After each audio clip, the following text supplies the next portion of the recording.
India 24 times में आपका स्वागत है। पूर्व केंद्रीय मंत्री एवं जेडीयू के कद्दावर नेता अली अशरफ फातमी ने किया प्रेस कॉन्फ्रेंस।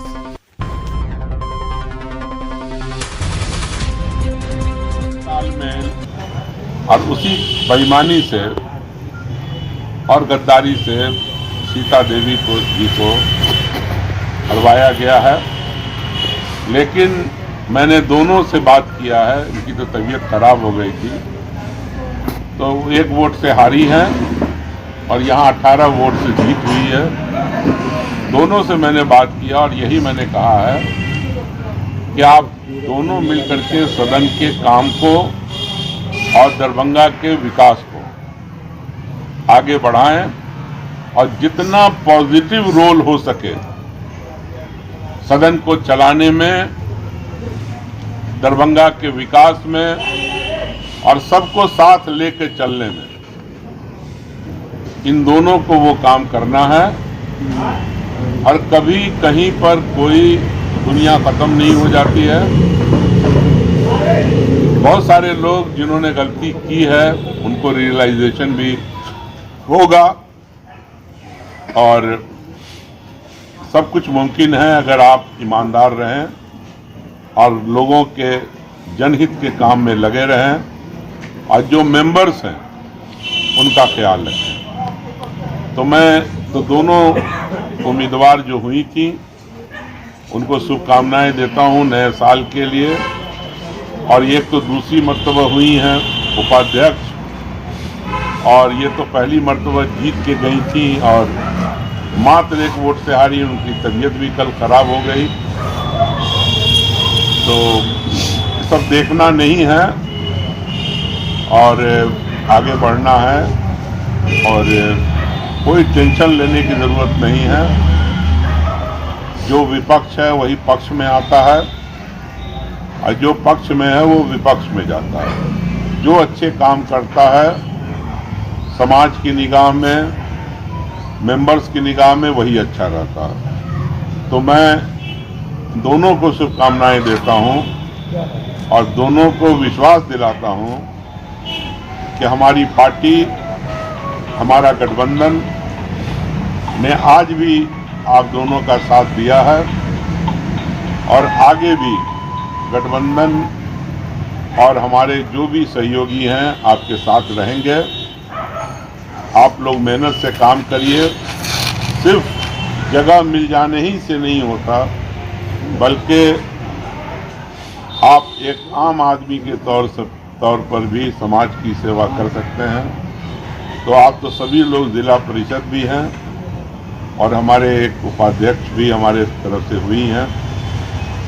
तो ये मौका है फिर से दरभंगा के विकास को आगे बढ़ाने का। ये सबको मिलजुल के करना चाहिए। साथ ही राजनीतिक तौर से इतना ही कहना चाहेंगे आपसे कि कम से कम ये साल जनता दल यू को मजबूत करने में हमारे सारे सहयोगी लगेंगे।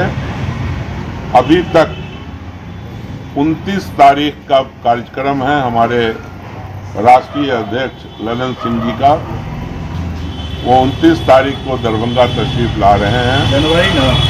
29 जनवरी को तशरीफ ला रहे हैं। उनका हम लोग हार्दिक अभिनंदन और स्वागत करेंगे। और प्लस हमारे वर्कर, हमारे नेता जो दरभंगा के हैं, वो क्या क्या मार्गदर्शन देते हैं, क्या क्या बताते हैं, किस तरह से पार्टी को आगे बढ़ाना है, उस पर भी विस्तार से वहाँ चर्चा होगी और उनके बताए हुए रास्ते पर हम लोग चलेंगे।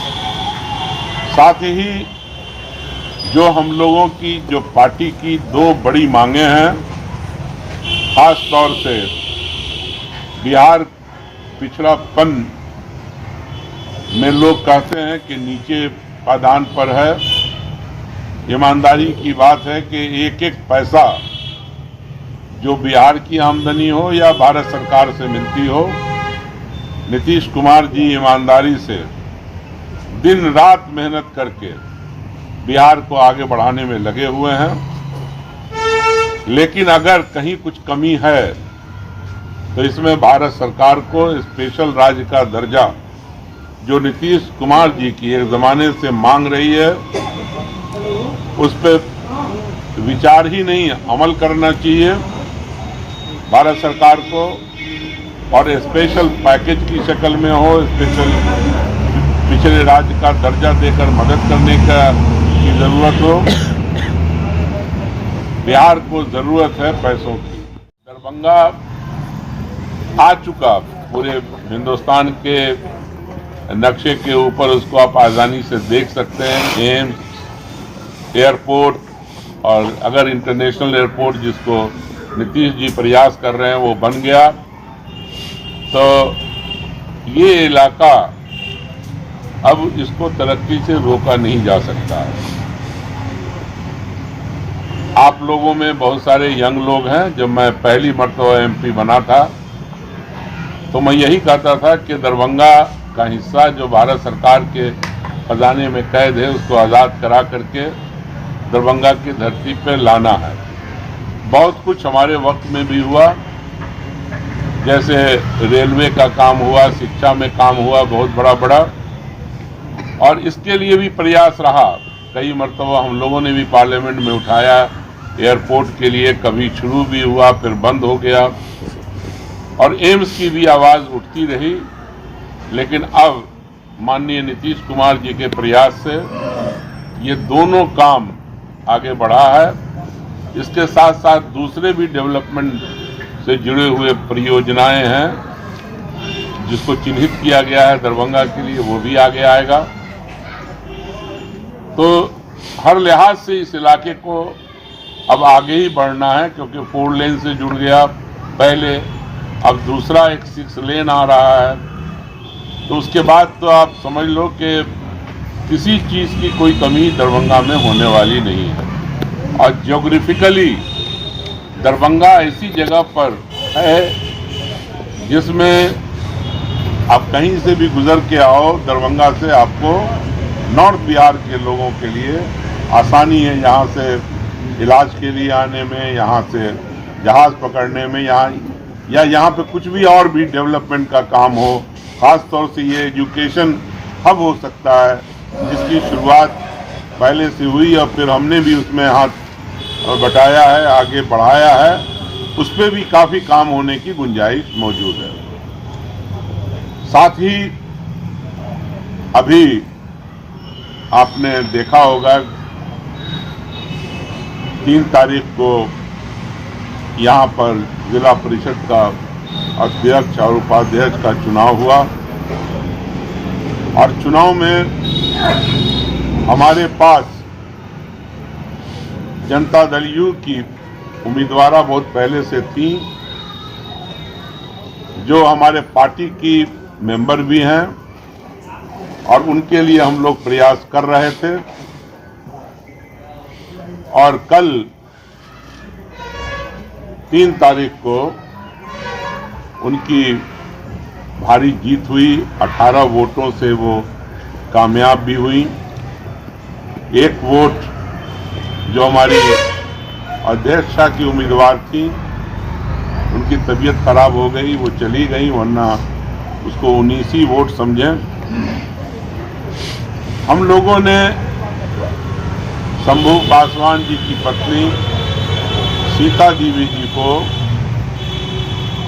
हम लोगों ने वेलकम किया, जब इनको जो जगह, जो पोजीशन इनको मिलनी चाहिए थी राजद में रहते हुए नहीं मिली। और ये कोई 1-2 साल से नहीं, 30-32 साल से उस पार्टी की खिदमत करते हुए आ रहे थे। अब किन कारणों से इनको नहीं हुआ उसके मैं विस्तार में नहीं जाऊंगा, लेकिन जब ये हम लोगों के संपर्क में आए तो हम लोगों ने कहा कि ठीक है, हम आपकी मदद करेंगे। और ईमानदारी से जो भी हमारे लोग थे उन्होंने सीता देवी जी की मदद की, और मात्र 1 वोट से, और इसमें मैं कहूँगा कि कहीं से कुछ गद्दारी की भी बू आती है। और एक खास तालमेल चल रहा है, उसको विस्तार से पत्रकार भाई लोग हैं, आप लोग समझते होंगे कि ना पार्टी के धर्म निभाया जाता है, और अगर आप इतिहास में जाएंगे तो हमारे हारने की वजह भी वहीं मिलेगी। और पिछले दिनों अब्दुल बारी सिद्दीकी साहब को भी हारते हुए देखा होगा आपने, पिछली दफा फराज को भी हारते हुए देखा होगा आपने। तो एक अजीबोगरीब किस्म का अंदरूनी तालमेल भी है, उसको समझने की जरूरत है। सरकार मदद कर सकती है तो ये करना चाहिए। दूसरे, जातीय जनगणना पर हमारे पार्टी का पूरा अज़्म है कि जब तक के जनगणना नहीं होगा तब तक जो आर्थिक पिछड़ापन है उसकी जानकारी नहीं मिलेगी कि आज़ादी के इतने दिनों के बाद कौन कौन सा वर्ग समाज में पीछे रह गया और उनकी आबादी कितनी है।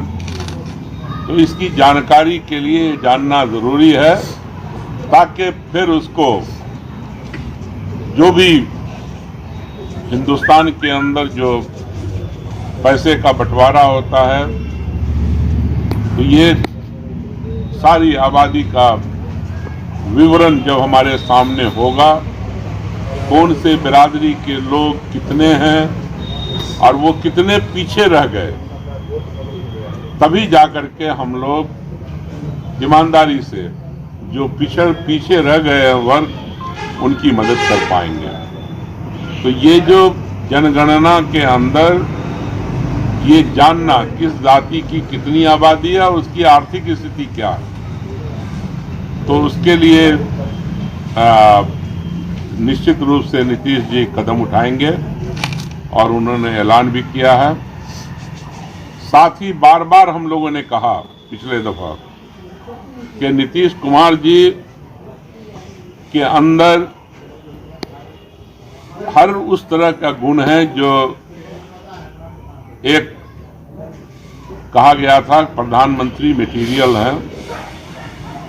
तो इस बात को हम लोग पूरे देश के अंदर रखेंगे और आगे बढ़ाएंगे कि वो जब बिहार जैसे पिछड़े राज्य को इतना आगे ले गए, बढ़ाया, तो वो बात भी हम लोगों के सामने है। इन सब पर चर्चा जब आएंगे हमारे राष्ट्रीय अध्यक्ष तो होगी, और पूरे देश में हम पार्टी के महासचिव भी हैं, तो अब हर राज्य में हमारा दौरा होगा, वहाँ भी इन सवालों को हम लोग रखने का काम करेंगे।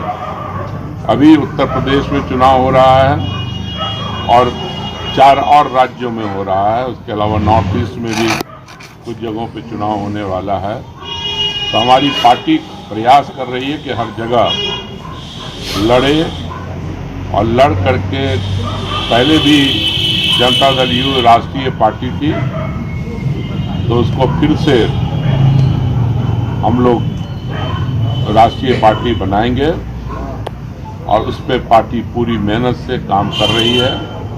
जहाँ जहाँ हम लोग महसूस करेंगे कि हमारी स्थिति अच्छी है, हम लड़ सकते हैं, कामयाब हो सकते हैं, वहाँ पर हम लोग आने वाले असेंबली चुनाव के अंदर अपने उम्मीदवार खड़ा करेंगे। बहुत बहुत धन्यवाद सभी लोगों को,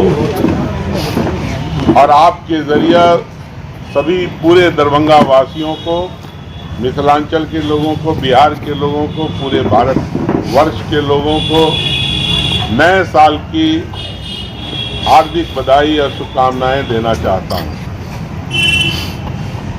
आज इस साल का 2022 का सबसे पहला प्रेस कॉन्फ्रेंस है, और इसमें हमारे साथ मुमताज आलम साहब हैं, आरिफ साहब हैं, शमशाद साहब हैं, पिंकू जी हैं, हमारे शंभू पासवान जी हैं, श्याम किशोर प्रधान जी हैं, इधर पवन सिंह जी हैं, बबलू सैनी हैं और हमारे चौपाल रुक जाओ जी। जो जिला परिषद है ये दोनों। तो हम सभी लोग संजय चौपाल जिला परिषद हैं और ये पत्नी है इनकी, अब बबलू सैनी है इनकी भाभी हैं जिला परिषद। तो सरफराज नीचे तो ना। आप सभी लोगों का हार्दिक अभिनंदन, स्वागत। और ये नया साल है, हम लोग नए अज़्म के साथ और नए इरादे के साथ किस तरह से दरभंगा का विकास हो, किस तरह से मिथिलांचल का विकास हो और पूरा देश आगे बढ़े, हम लोग नए साल में यही अहद किया है कि इसके लिए जो कुछ भी योगदान हम लोगों की तरफ से होगा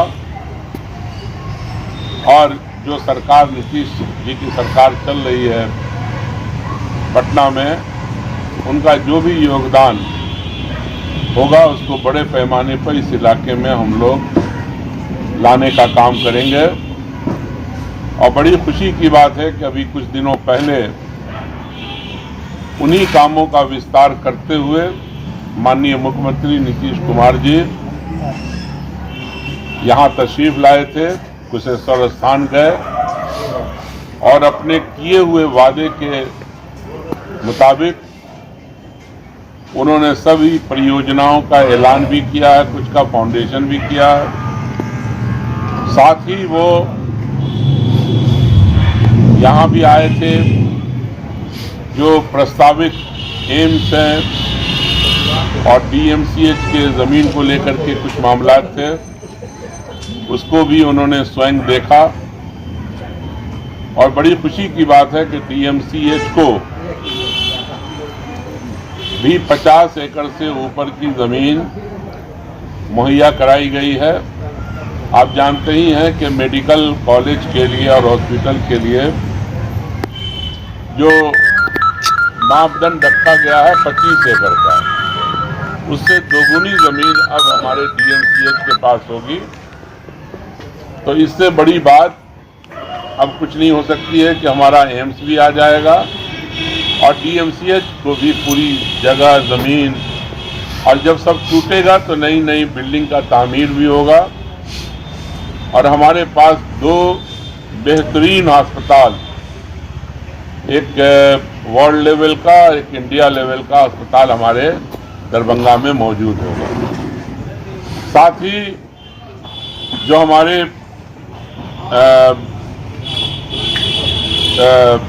हमारा जो एयरपोर्ट आ रहा है, जिसमें नीतीश कुमार जी बहुत मुस्तैदी से लगे हुए हैं कि एक इंटरनेशनल एयरपोर्ट बन जाए, तो उससे भी इस इलाके की प्रगति में काफ़ी गति आएगी।